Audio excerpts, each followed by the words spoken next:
आज है 21 मई 1977। ओम शांति। अव्यक्त बाप दादा मधुबन से संगम युगी ब्राह्मण जीवन का विशेष गुण और कर्तव्य। मास्टर ज्ञान सागर, विश्व सेवाधारी,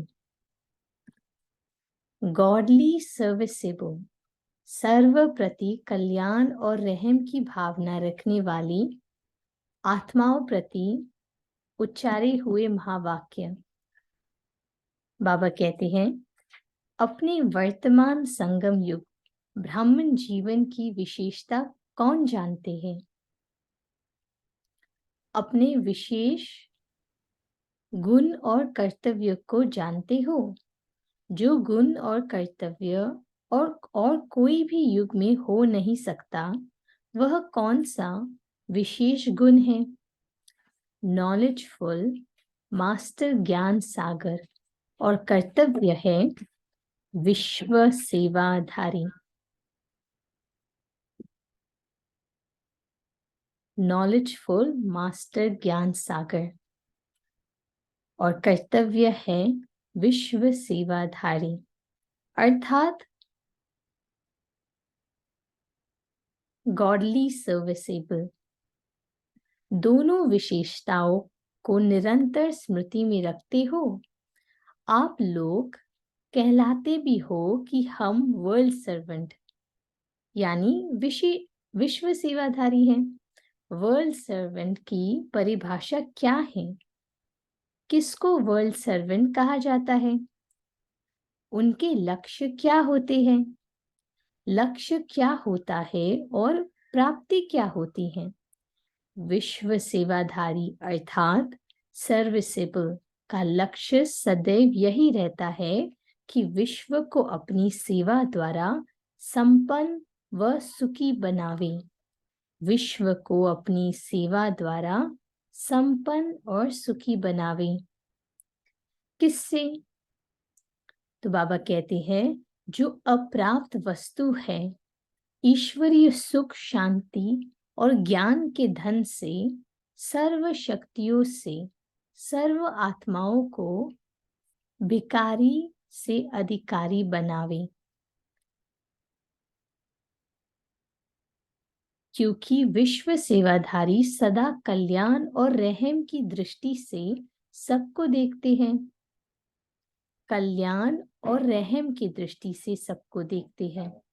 इसलिए सदा यही लक्ष्य रहता है कि विश्व का परिवर्तन करना ही है।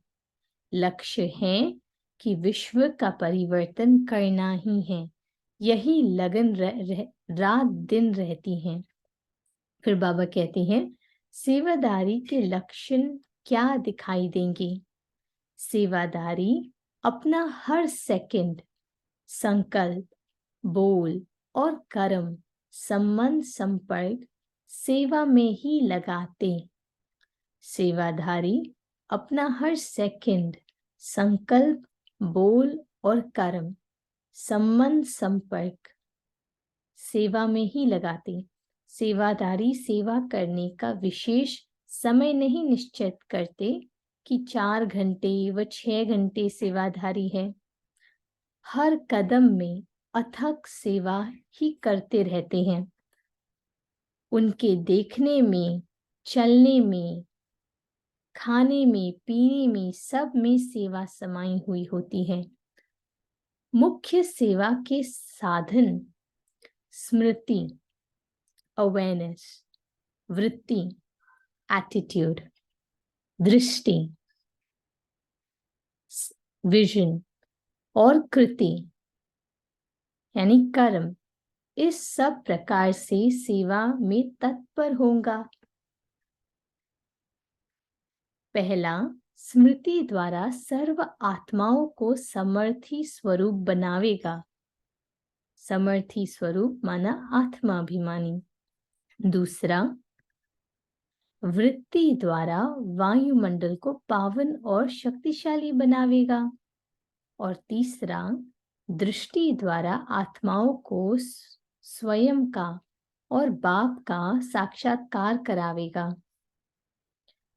कृति द्वारा श्रेष्ठ कर्म कराने के अपने आप को निमित्त बनाकर हिम्मत दिलाने की प्रेरणा देवेगा।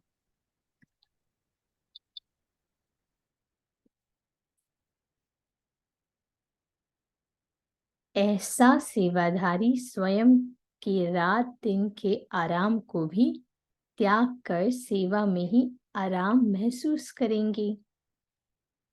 ऐसा सेवाधारी स्वयं के रात दिन के आराम को भी त्याग कर सेवा में ही आराम महसूस करेंगे। ऐसे सेवाधारी हो। सेवादारी के संपर्क में रहने वाली व संबंध में आने वाली आत्माएं उनकी समीपता व साथ से ऐसा अनुभव करेंगे जैसे शीतलता व शक्ति शांति के झरने के नीचे बैठे हैं। सेवाधारी की साथ वाली आत्माएं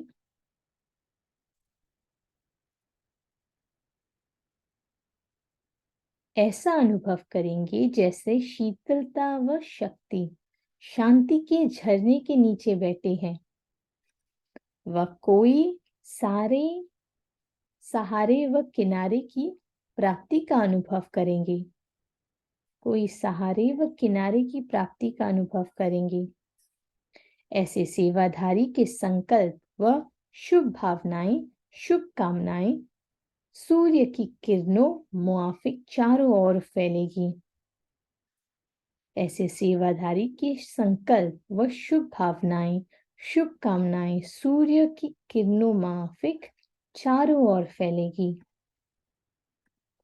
जैसे सेवाधारियों के जड़ चित्र अल्पकाल के लिए अल्पकाल की कामनाएं पूर्ण करती है, ऐसे चैतन्य चरित्रवान सेवाधारी सदा काल के लिए सर्व कामनाएं पूर्ण करते हैं।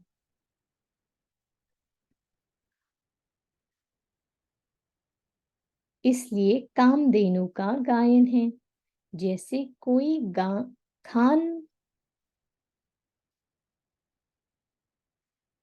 जैसे कोई खान संपन्न होती है तो जितना चाहे उतना संपन्न हो सकता है।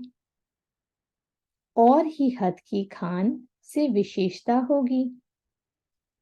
हद की खान से एक वस्तु मिलती, लेकिन यह विचित्र खान है जिसको जो चाहिए वह मिल सकता है। ऐसा सेवाधारी तड़पती हुई आत्माओं को सहज ही मंजिल का अनुभव कराता है। सेवाधारी तड़पती हुई आत्माओं को मंजिल का अनुभव कराता है। सदा हर्षित, सदा संतुष्ट, इस प्राप्ति का वरदान सेवादारी को स्वतः ही प्राप्त होता है। सदा हर्षित, सदा संतुष्ट, ये वरदान स्वतः ही प्राप्त होता है।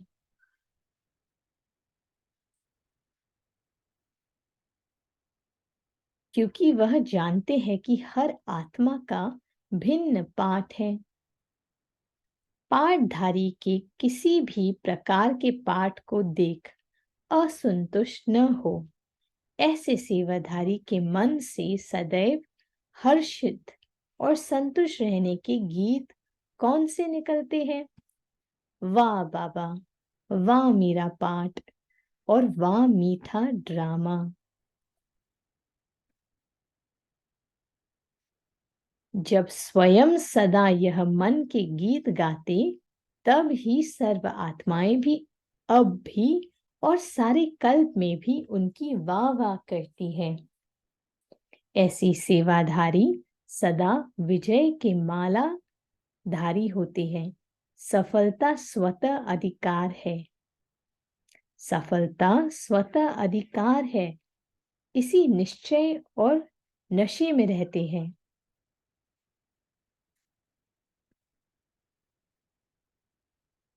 सदा संपन्न और बाप के समीप अनुभव करते हैं। यह है सेवाधारियों की प्राप्ति। तो ऐसे लक्ष्य और लक्षण और प्राप्ति अनुभव करते हो। जब ब्राह्मणों के जीवन का विशेष कर्तव्य ही यह अपने कर्तव्य को यथार्थ रीति से निभा रहे हो। बाबा फिर प्रश्न पूछते हैं, एक है बाप से प्रीत की रीत निभाना, दूसरा है कर्तव्य निभाना, तो दोनों निभाने वाले हो ना? सिर्फ कहने वाले हो क्या? सिर्फ कहने वालों तो नहीं हो ना?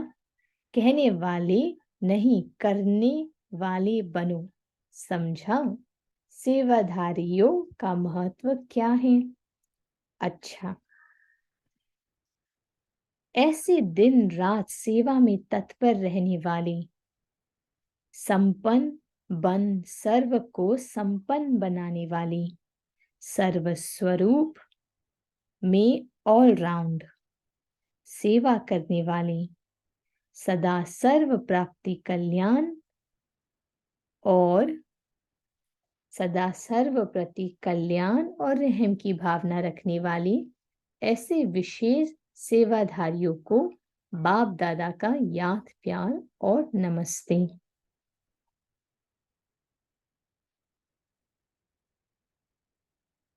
पार्टियों से मुलाकात।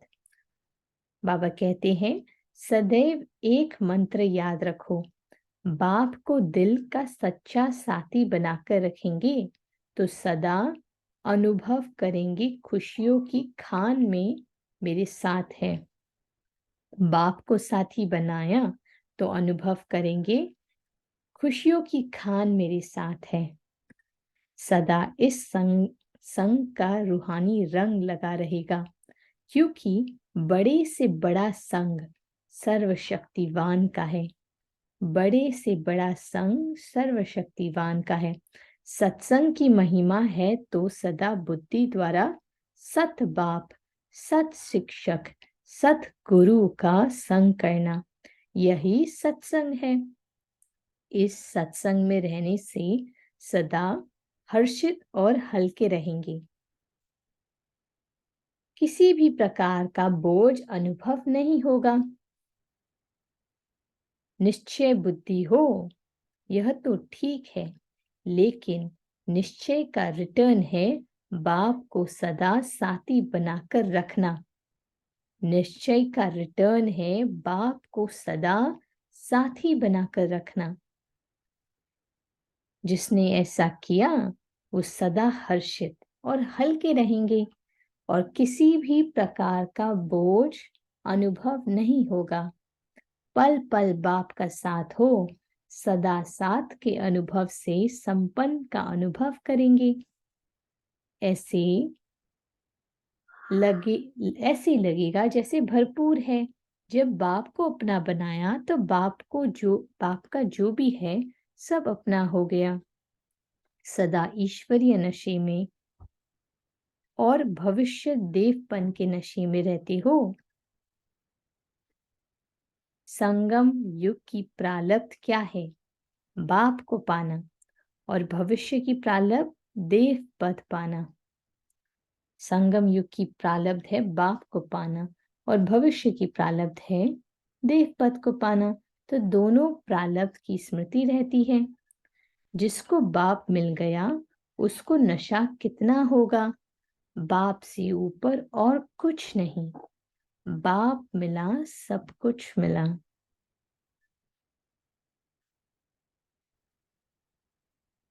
सदा याद में रहने से जो भी प्राप्ति है उसका अनुभव कर सकते हो। याद नहीं तो प्राप्ति का अनुभव नहीं। सदा प्राप्ति के नशे में रहो। मैं मास्टर सर्वशक्तिवान हूं।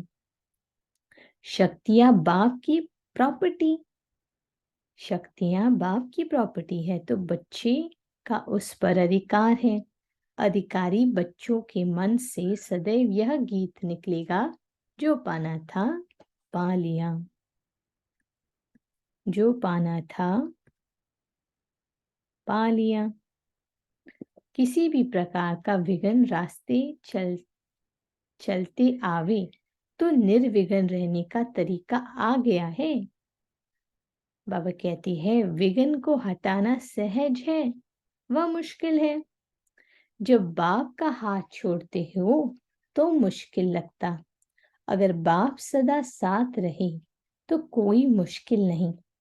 बाप का साथ छोड़ने से कमजोर हो जाते, कमजोर को छोटी बात भी बड़ी लगती, बहादुर को बड़ी बात भी छोटी लगती। जब बाप साथ देने के लिए तैयार है, लेने वाले न ले तो बाप क्या करे? किनारा नहीं करो तो सदा सहज लगेगा। पांडव अर्थात बाप के साथ की स्मृति में रहने वाली। कल पहले भी पांडवों की स्मृति की विशेषता क्या क्या गाई हुई है। पांडवों को नशा था, बाप हमारे साथ है। बाप के साथ का नशा होने के कारण चैलेंज यानी चेतावनी करने वाले बने। चैलेंज की ना कि हम विजयी बनेंगे, चैलेंज का आधार या बाप का साथ, चैलेंज का आधार था बाप का साथ। तो जब पांडवों के साथ की यह विशेषता गाई हुई है तो प्रैक्टिकल में कितना नशा होगा। माया के बड़े बड़े महावीर की पांडवों के आगे क्या रिजल्ट हुई? विनाश को प्राप्त हुए। ऐसे माया के विघ्नों को पार करने वाले अनुभव करते हो कि माया से घबराते हो। किसी भी प्रकार के माया के विघ्न आवे लेकिन त्रिकालदर्शी हो, अर्थात माया क्यों आती है और किसी भी प्रकार के माया के विघ्न आवे लेकिन त्रिकालदर्शी हो, अर्थात माया क्यों आती है और उसको भगाने का तरीका क्या है, यह सब जानने वाली। माया आ गई क्या करे ऐसे घबराने वाली नहीं। पांडवों का चित्र भी ग्वालों के रूप में दिखाते हैं। सदा ग्वाल बाल साथ रहते थे। चैतन अपना जड़ यादगार देख रही है, यह वंडरफुल बात है ना। शक्तियों का या गोपियाओं का यादगार, खुशी में नाचना, पाव में घुंघरू डालकर नाचते हुए दिखाते हैं। जो सदा खुशी में रहते हैं उनके लिए कहते हैं खुशी में नाच रहा है। नाचते हैं तो पाव ऊपर रखते हैं। ऐसे ही जो खुशी में नाचने वाले होंगे उनकी बुद्धि ऊपर रहेगी। देह की दुनिया वो देहधारियों में नहीं लेकिन आत्माओं की दुनिया में, आत्मिक स्मृति में होंगे। देह की दुनिया व देहधारियों में नहीं लेकिन आत्मा की दुनिया और आत्मिक स्थिति में होंगे। ऐसे खुशी में नाचते रहो। सदा खुशी किसको रहेगी? जो अपने को गोपिका समझेंगे। गोपिका का अर्थ है जिसकी लगन सदा गोपी वल्लभ के साथ हो। अपने को गृहस्थी माता नहीं लेकिन गोपिका समझो। गृहस्थी शब्द ही अच्छा नहीं लगता। गोपिकाओं का नाम लेते ही सब खुश हो जाते हैं। जब नाम लेने से दूसरे खुश हो जाते तो स्वयं गोपिका कितना खुश होंगी। अच्छा, तो ये थी मुरली। ओम शांति। इस मुरली का सार था, बाबा कहते हैं संगम युगी ब्राह्मण का विशेष गुण और इस विशेष गुण के कर्तव्य, जीवन के कर्तव्य। तो बाबा कहते हैं सेवाधारी के हर कदम में अथक सेवा समाई होगी। स्मृति, वृत्ति, दृष्टि और कृति इस सब प्रकार से सेवा में तत्पर होंगे। स्मृति द्वारा सर्व आत्माओं को समर्थ स्वरूप बनावेंगे, यानी आत्मिक स्वरूप में देखेंगे। दूसरा, वृत्ति द्वारा वायुमंडल को पावन और शक्तिशाली बनावेंगा। और तीसरा, दृष्टि द्वारा आत्माओं को स्वयं का और बाप का साक्षात्कार करावेगा। और चौथा, कृति द्वारा श्रेष्ठ कर्म करने के अपने आप को निमित्त बनाकर हिम्मत दिलाने की प्रेरणा दिलावेगा। तो पापा ने इस मुरली में एक गुह्य राज बताया। सेवादारियों के साथ जो साथी होंगे, उन्हें ऐसे अनुभव होगा कि शीतलता, शक्ति व शांति के झरने के नीचे बैठी है। कोई सहारा व किनारे की प्राप्ति का अनुभव करेंगे, क्योंकि सेवादारी के संकल्प व शुभ भावनाएं, शुभकामनाएं सूर्य की किरणों माफिक चारों ओर फैलेंगी।